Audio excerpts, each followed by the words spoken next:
Hey guys, what's up? Welcome back to Triple Double Nation. Today we're looking at the top 5 Lakers in NBA history. Let's get right into the video. Number 5, Kareem Abdul-Jabbar. This ranking will also surprise some fans. It could be argued that Kareem, a master of the game's most unstoppable shot, the skyhook, is the best NBA player of all time. As virtually every pro basketball fan knows, Kareem Abdul-Jabbar scored the most career points in league history at 7'1", but a relatively thin 225 pounds.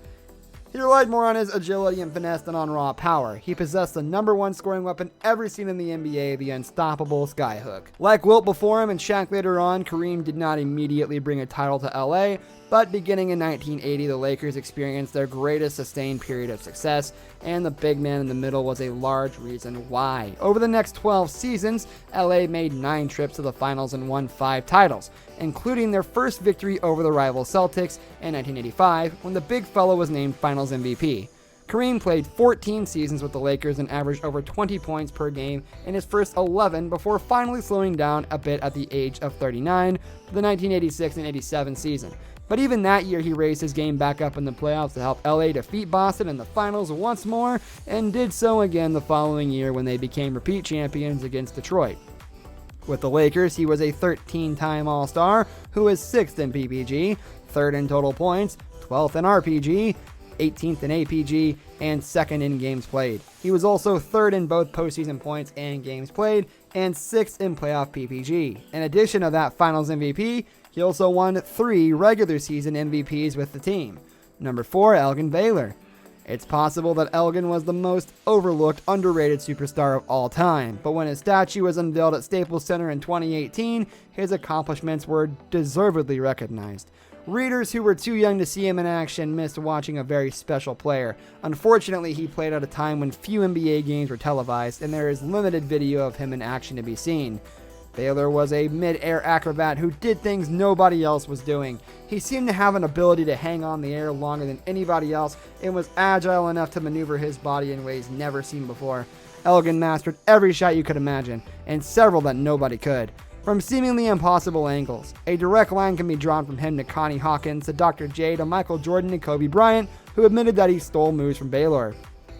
Elgin played his first 2 years in Minneapolis before moving west with the Lakers to LA in 1960. He averaged 24.9 points his rookie year and bested that the next 6 seasons, including 3 straight years when he averaged over 30 PPG, becoming LA's first superstar basketball player.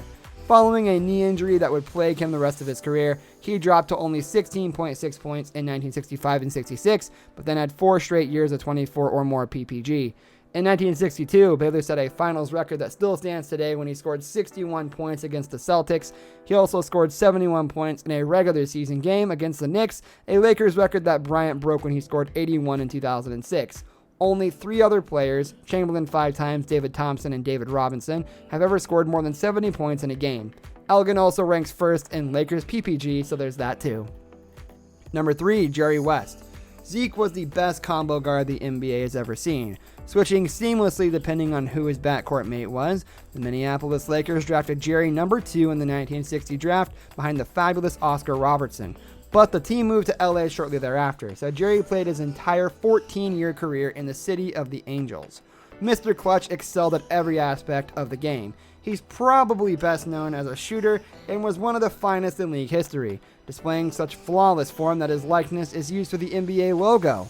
But Jerry was far more than just a shooter. He also drove to the basket fearlessly, was an outstanding ball handler and passer, and was one of the best defenders in basketball. He was also an excellent rebounder for his size.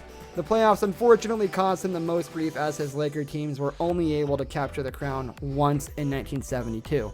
But he turned it on even more when it counted the most. In the postseason, West ranked 1st on the Lakers in PPG, 29.1, topping 30.7 times, including an incredible 40.6 point average in 1965, and 2nd in postseason points, 4,457, and he still averaged 6.3 assists and 5.8 rebounds. If anyone wonders why he was nicknamed Mr. Clutch, these 2 plays might provide some background. At the very end of Game 3 of the 1962 Finals, he stole a Celtics inbound pass and turned it into a last-second layup to beat Boston. In Game 3 of the 1970 Finals, his 3 fourth-quarter buzzer-beating swish forced overtime against the Knicks. His biggest frustrations occurred in the NBA Finals, particularly against those hated Boston Celtics. 6 times in 8 years between 62 and 69, his Lakers made it to the final round, and each time they lost to Boston. 3 of those series went 7 games, so you'd think the law of averages would apply and LA would have won at least once. In 1971 and 72, the season that the Lakers won a record 33 straight games and captured their first ever title in LA, West was a full-time point guard team with Gail Goodrich in the background. Jerry averaged 25.8 points that year while also leading the NBA with 9.7 assists per game. There's no doubt that West ranks in the upper echelon of Laker players, as well as one of the greatest guards in league history. On most other franchises, Jerry West would be recognized as their greatest player in history, but the Lakers, of course, are not just any franchise. Number 2, Magic Johnson.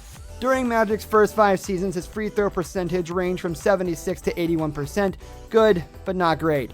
But he then shot 84% or better his final 8 years, including a league-leading 91.1% in 88 and 89. And in his first 9 seasons, Magic was a poor three-point shooter who attempted very few shots beyond the arc. But he became respectable, increasing his attempts per game as his average rose over 30%, including 38 or better in 2 of his last 3 seasons. It was his passing, however, that helped make Johnson such a special player. There may have never been a better player in the NBA to lead a fast break. Whether by conventional passes or the crowd-pleasing no-look variety, he consistently put the ball in the hands of his wings at the exact moment when they were in a great position to convert layups and dunks. Magic led the league in assists per game 4 times and averaged double-figure assists in 9 seasons. His career average of 11.1 is tops in history, and his total assists ranks 5th all-time in the NBA. He knew instinctively how to get the best out of every teammate and always made them look good. Behind his beaming smile lay a burning tough-as-nails competitiveness. His coach Pat Riley recognized that quality and accordingly gave Johnson the nickname Buck. Whatever name he was known by, he made the All-Star team 11 times in his first 12 seasons, missing out only his second year when he was injured. Number 1, Kobe Bryant.